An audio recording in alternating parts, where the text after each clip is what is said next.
तो आप लोगों का स्वागत है हमारे YouTube चैनल पर सर्वजीत यादव मैथ्स एकेडमी पे।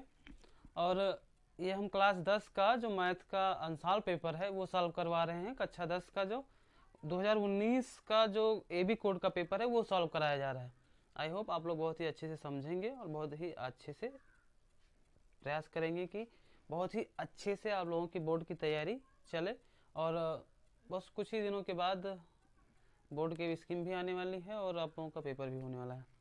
तो आइए लगाते हैं सवाल जो है मैथमेटिक्स अनसॉल्व पेपर 2019 का जो AB कोड का है उसका सलूशन है 7 का क्वेश्चन है। समीकरण को हल कीजिए 1/x-1 और x-2 प्लस 1/x-2 x-3 बराबर 2/3। इसको सॉल्व कैसे करेंगे, ये क्या किस प्रकार से क्या करना है, ये जो सवालें हैं जनरली इस प्रकार से ये दो घात समीकरण की सवालें होती हैं। और अगर आप इसको लगाने का तरीका अच्छे ढंग से समझ लेते हैं तो इन सवालों को लगाने में कोई परेशानी नहीं होगी, वरना देखते ही ऐसा लगता है कि क्या लिखा हुआ है। अगर ये समझ में आ जाए कि क्या लिखा हुआ है, कैसे लगाना है, तो आप बड़ी आसानी से लगा सकते हैं। लेकिन सवाल देखने में थोड़ा यूँ कह सकते हैं कठिन लगती हैं, होती तो बड़ी सरल ही हैं। तो अब इसको हम लगाने का प्रयास करते हैं।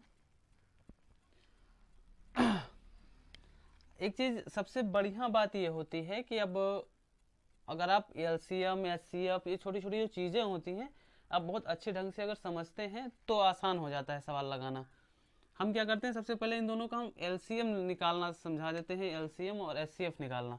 उसके लिए जैसे मान लीजिए x-2 और x-1, x-1 और x-2 है, और यहाँ पे x-2 और x-3 है।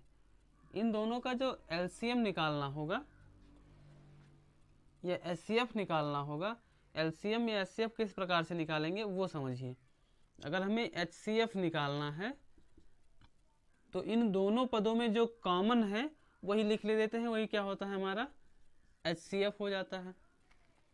और अगर इन दोनों का हमें निकालना है LCM तो जो कॉमन होगा उसको तो लिखेंगे ही लिखेंगे, और जो कॉमन नहीं है मतलब जो कॉमन नहीं है जो बच रहे हैं उनको भी लिखेंगे। तो x-1 और x-3 हम लोग इसको ऐसे याद रखते हैं कि मिले जो एक बार, मतलब जो मिल जाए उसको एक बार लिख लीजिए, हमारा हो गया लासा।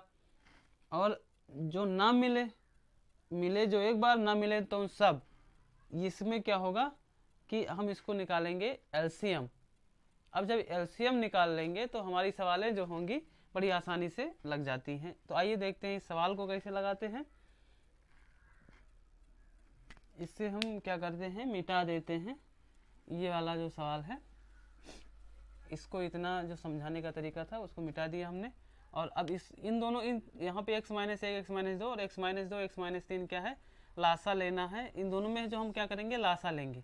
जब लासा लेते हैं तो क्या करते हैं, आसान सी भाषा में हम ये कहें कि जो दोनों में मिल रहा है यानी कि x-2 इसको लिख लेते हैं, और x-1 और x-3 ये जो मिला उसको हमने लिख लिया, और जो नहीं मिल रहा है उनको भी हमने यहाँ पर लिख लिया। x-2 दोनों में था उसको लिखा, x-1 यहाँ से और x-3 यहाँ पर लिख लिया। ये हो गया लासा। अब क्या करेंगे, x-1 और x-2 को इससे इसको x-2 x-1 x-3 को x-1 और x-2 से डिवाइड कर देंगे, भाग कर देंगे। तो जब x-2 x-1 और x-3 इनको डिवाइड करेंगे यहाँ x-1 x-2 से, x-1 और x-2 से, तो ये दोनों काटेंगे, बचेगा कौन, x-3। तो यहाँ पे लिख दीजिए x-3, प्लस लगा हुआ है, प्लस लगाइए। फिर क्या करेंगे, x-2 और x-3 से इसको डिवाइड करेंगे। तो अब समझिए x-2 x-1 और x-3 को जब डिवाइड करेंगे हम x-2 से और x-3 से, तो ये दोनों कटने वाले हैं, तो बचेगा कौन, x-1। तो यहाँ पे x-1 लिखेंगे।